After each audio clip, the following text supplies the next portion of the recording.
Hello guys, in this video we're going to go over the steps that we follow in order to set up Redboot Action Automation for Workflows. This is one of our workflow apps that you're about to install within your sub account and connect to your Redboot platform and more importantly execute actions directly from your workflow.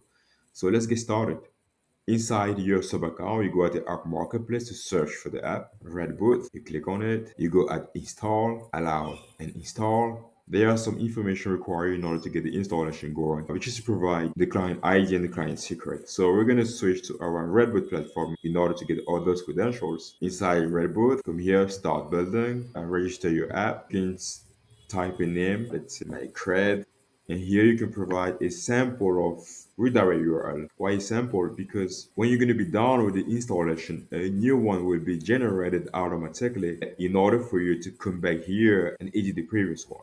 Okay, and you click here, you submit, you get your credentials, you copy the client ID, you paste, and you go and copy the client secret, copy, you switch back, you paste, you continue, you choose a plan, and we confirm. I'm not going to confirm because we're going to be charged, but that's pretty much it, guys.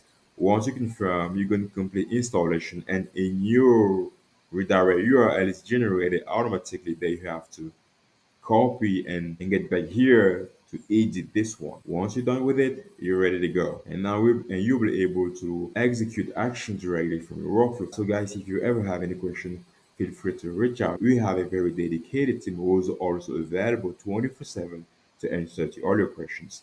If you like this video at some point, don't forget to give some thumbs up. And if you're new here, don't forget to subscribe to our channel. And thank you for watching.